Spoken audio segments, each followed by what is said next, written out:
A statement made mid-air, aboard Air Force One, just added a new country to an already expanding global crisis. Cuba is going to be next. Short, direct, and immediately controversial. At the same time, another detail emerged. President Donald Trump indicated that he would not oppose oil shipments to Cuba, including shipments from Russia. That combination of statements raises a serious question. Why Cuba, and why now? To understand the significance of this moment, you need to look beyond the statement itself. Because Cuba is not just another country in the Caribbean, it sits just 90 miles from the United States, and historically, it has been at the center of one of the most dangerous geopolitical confrontations ever recorded. The Cuban Missile Crisis brought the world to the brink of nuclear war. At that time, the issue was missiles. Today, it may be energy. Cuba's economy has long struggled with energy shortages, power outages, fuel shortages, aging infrastructure. These challenges have only intensified in recent years. That's why oil shipments matter so much. Cuba depends heavily on imported fuel. Without it, electricity generation suffers, transportation slows, and daily life becomes increasingly difficult. For years, Cuba has relied on partners like Venezuela. But as Venezuela's own production declined, Cuba's situation became more fragile. Now, enter Russia. If Russian oil begins flowing into Cuba at scale, it could stabilize the island's energy supply. But it also creates a geopolitical ripple, because energy shipments are never just economic. They are strategic. Oil is influence.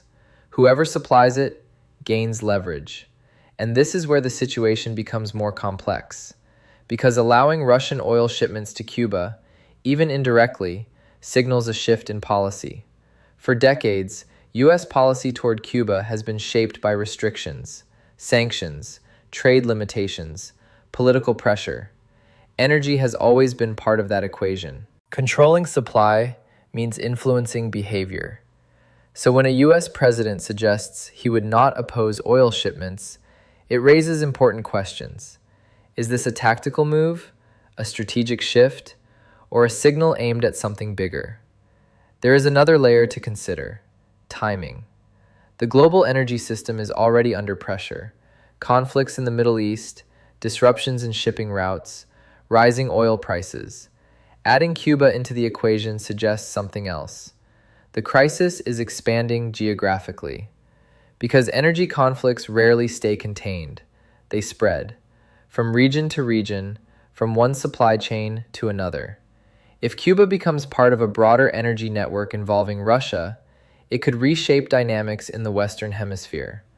For the United States, this creates a delicate balance. On one hand, energy stability can reduce humanitarian pressure. On the other, geopolitical influence shifts. And influence matters, especially in a region historically considered within the U.S. sphere of interest. At the same time, the phrase, "Cuba is going to be next," carries its own weight. It is not a detailed policy statement.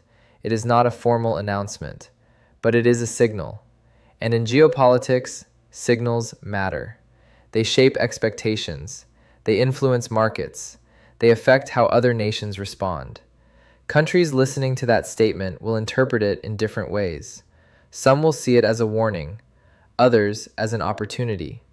Russia, for example, could view it as an opening, a chance to expand its energy reach. Regional players may see it as a sign of shifting priorities, a reminder that the global energy map is changing. And markets? Markets react to uncertainty. Oil prices don't just move based on supply and demand. They move based on expectations. If traders believe that new routes, new alliances, or new disruptions are emerging, prices adjust accordingly. This is why even a short statement made at 30,000 feet can have global implications. Because energy is not just about fuel, it is about power, influence, and control. For Cuba, the stakes are immediate. Energy means stability, electricity, food supply chains, transportation. For the United States, the stakes are strategic, balancing influence while managing global energy pressures. For the world, the stakes are broader, because every new development adds complexity to an already fragile system, and complexity increases risk. Right now, nothing has changed physically. No new shipments confirmed, no major policy shift officially announced. But something has changed psychologically. A new variable has entered the equation: Cuba. And in a world where energy drives everything, even a single new variable can shift the entire system. Because in modern geopolitics, it's not just about where oil flows, it's about who controls the flow and who decides where it goes next.